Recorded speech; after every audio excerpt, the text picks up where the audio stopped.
On October 11, 2025, Hollywood mourned the loss of one of its most iconic figures, Diane Keaton. The Academy Award-winning actress, known for her wit, individuality, and authenticity, passed away at the age of 79. News of her death spread rapidly across the entertainment industry, prompting tributes from colleagues, directors, and fans who remembered her as a trailblazer who changed the way audiences viewed leading women in film. Among the many voices paying tribute, one stood out: Steve Martin, Keaton's longtime friend and co-star. The two shared a professional and personal bond that spanned more than 3 decades, beginning with their work together in Father of the Bride. Martin's message was simple and sincere, reflecting deep respect and affection. For him, the loss was not just professional, it was personal. He remembered Keaton as a colleague who brought warmth and humor to every moment, both on and off the screen. To the public, Diane Keaton was a beloved actress whose performances defined an era. To Steve Martin, she was a trusted friend and creative partner. Her passing marked the end of a golden chapter in Hollywood, leaving behind a legacy built on authenticity, courage, and timeless charm. Annie Hall wasn't just a movie. It was a cultural shift. Released in 1977, it gave audiences a heroine unlike any they had seen before. Funny, awkward, bright, and heartbreakingly real. Keaton didn't just play Annie Hall. She was Annie Hall. Every stammer, every laugh, every hesitant glance came straight from her own personality. The dark waistcoat, the spotted tie, the baggy trousers, those weren't costume choices. They were Diane being Diane. She turned her personal quirks into cinematic legend, and the world never looked at romance, or women in film, the same way again. Her performance won her the Academy Award for Best Actress, but more importantly, it won her immortality in film history. Critics said she wasn't acting, she was simply being, and that being was magic. Annie Hall became a symbol of freedom, imperfection, and charm all at once. And decades later, that same spirit carried into every role she touched. Through the years, Diane Keaton became the heartbeat of many generations. She had that rare quality, effortless grace mixed with a touch of chaos, that made her relatable. She could make you laugh in one scene and break your heart in the next. In Baby Boom, 1987, she captured the struggle of balancing career and motherhood with both humor and heartbreak. In Something's Gotta Give, 2003, she turned middle-aged romance into something poetic and real. Every role she played reminded the world that women could be funny, flawed, independent, and full of life at any age. And yet, beneath the fame and laughter, there was always sincerity. Those who worked with her often said Diane was as generous off-screen as she was brilliant on it. She remembered birthdays, comforted crew members, and never made anyone feel small. Her kindness was quiet, not performative, and that's what made it unforgettable. When Steve Martin spoke of her after her death, it wasn't just a co-star remembering another actor. It was a friend recalling shared laughter, old stories, and a rare connection that never needed words. Their friendship had begun more than 30 years ago, when they first played husband and wife in Father of the Bride. What started as professional chemistry soon grew into something far deeper, a bond rooted in mutual respect and admiration. Steve often described Diane as the kind of person who makes you feel like life's a little lighter when she's around. Their banter was effortless, their timing perfect, their humor intertwined like two melodies that always found harmony. Off camera, they shared that same rhythm, gentle teasing, thoughtful letters, and the kind of laughter that could turn an ordinary day extraordinary. So when Steve Martin paid tribute to her after her passing, his words felt like a whisper across the decades, a final thank you to a friend who had changed him in ways words could barely express.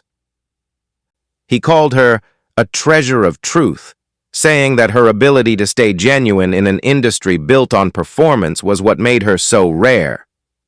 "She never acted her way through life," he said once. "She lived it, boldly, brightly, beautifully."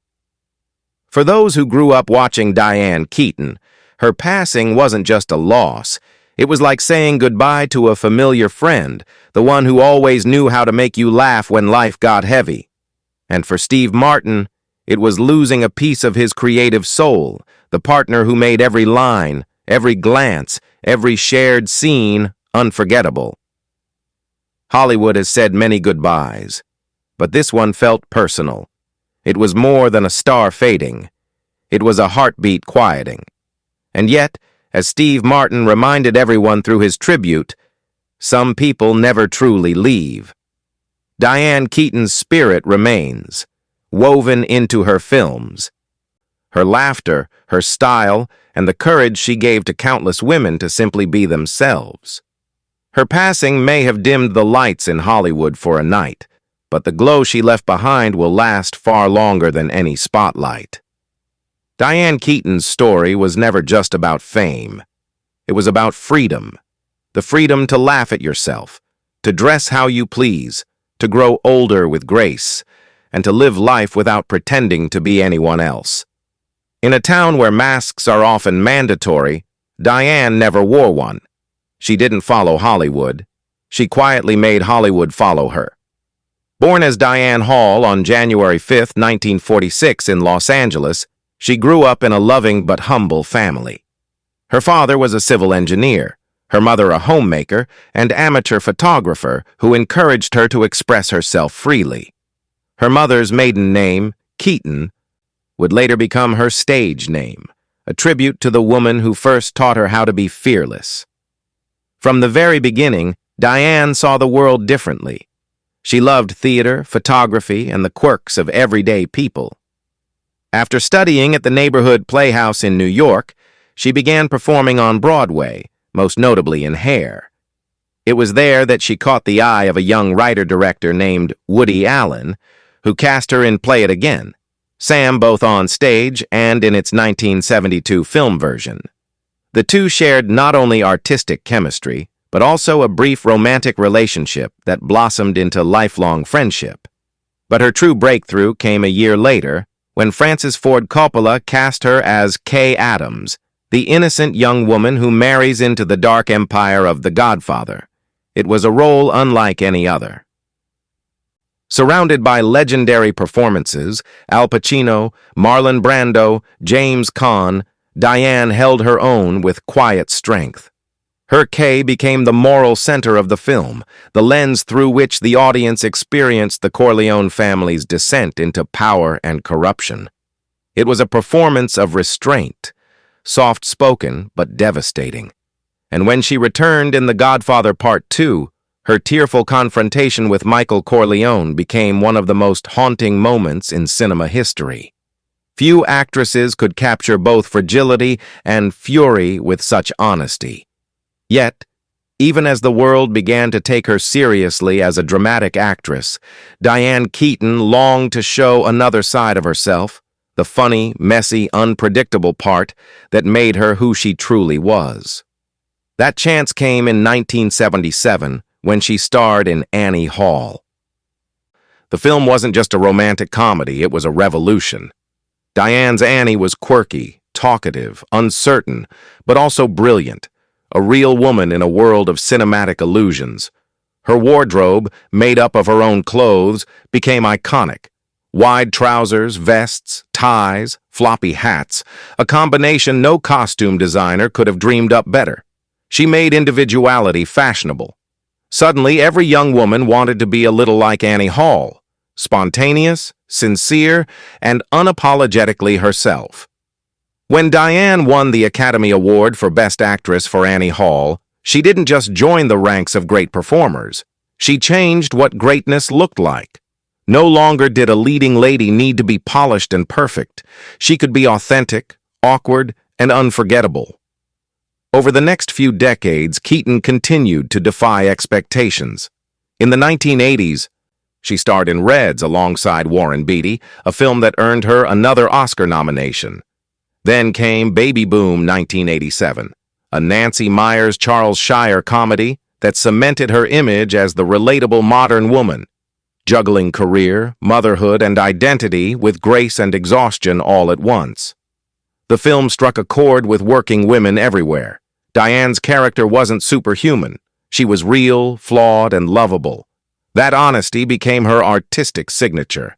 Whether she was playing a lonely divorcee, a high-powered executive, or a conflicted lover, Diane always brought vulnerability to her performances. She could turn pain into humor and humor into poetry. By the 1990s, Diane had entered a new chapter, one defined by collaboration, warmth, and maturity. In 1991, she joined Steve Martin in Father of the Bride, and together they created something magical. The film was a gentle, funny, and deeply human story about love, family, and change. Diane played Nina Banks, a mother watching her daughter grow up, while Steve Martin played her husband George, the overprotective father trying to let go. Their chemistry was effortless. It wasn't forced comedy or exaggerated sentiment. It felt real, like two people who truly understood each other. Audiences could feel the comfort between them, the kind of natural connection that can't be faked. The movie became a huge success, touching millions of hearts and introducing Diane to a new generation of fans. After Father of the Bride Part 2 followed in 1995, Diane's career only deepened. In Something's Gotta Give 2003, she starred opposite Jack Nicholson in a story that celebrated love after middle age. Her performance, witty, emotional, and luminous, earned her another Academy Award nomination. One scene where she breaks down crying while writing remains one of the most honest portrayals of heartbreak in modern cinema. Audiences saw in her a woman still capable of passion, still full of hope. Even in her later years, Diane Keaton never stopped evolving. She appeared in The First Wives Club in 1996 with Goldie Hawn and Bette Midler, embodying the strength of women reclaiming their power. She lent her charm to book club, proving that age was no barrier to vitality or laughter. Each role felt like another conversation with her audience, a reminder that life, love, and humor never really fade. Beyond acting, Diane was a woman of many passions. She was an author, photographer, and architectural enthusiast. She wrote memoirs that revealed her private joys and fears, her reflections on aging, love, and family. She was open about never marrying, never following the expected path, and yet finding happiness in her own rhythm. "I never wanted a life that felt like a performance," she once said. "I wanted a life that felt like mine." Her sense of style became legendary. The oversized hats, tailored suits, and turtlenecks weren't fashion statements. They were extensions of her identity. She dressed like she acted, with honesty, playfulness, and courage. Designers admired her because she never tried to impress. She simply was. To the world, Diane Keaton was an actress who could do it all. To her peers, she was a force of nature, humble, brilliant, and endlessly curious. Steve Martin once said that acting alongside her felt like trying to keep up with sunlight. There was a brightness to her that drew everyone in. Even as she aged, she never hid from it.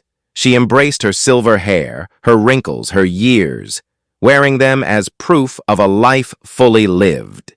She once joked that getting older wasn't scary, it was just another kind of role. Diane Keaton didn't just act in movies, she lived in them. Every smile, every pause, every nervous laugh felt genuine. She taught Hollywood that authenticity was more powerful than perfection, that laughter could coexist with heartbreak, and that beauty could bloom from honesty. By the time she left this world, she had become something more than a movie star. She was a symbol of independence, of courage, and of joy. Her career spanned more than 50 years, yet her spirit remained untouched by time. And through it all, She carried that same light-hearted spark that first caught the world's eye. The one that made people fall in love with Annie Hall. The one that made Steve Martin smile every time she walked on set. Diane Keaton was, and will always be, the heartbeat of every story that dared to be human. As the sun sets on an era shaped by laughter, truth, and elegance, Diane Keaton's presence still feels alive, shimmering softly between memory and magic. She wasn't just a performer, she was a storyteller who turned vulnerability into art and simplicity into strength. Her journey, from the fearless Annie Hall to the tender matriarch and father of the bride, revealed a woman unafraid to embrace the contradictions of life. Fragile yet fierce, quirky yet grounded, shy yet luminous. Steve Martin's tribute reminds the world that Diane's legacy isn't just in the films she left behind, but in the hearts she awakened. Her laughter became a kind of language, one that spoke of courage, authenticity, and the beauty of being unapologetically human. And though the world now moves forward without her in it, her essence lingers, in every oversized hat, every heartfelt line, every moment where love meets humor. Diane Keaton's light hasn't dimmed. It has simply found a new stage, one beyond time, where laughter never ends and love, like her legacy, lives forever.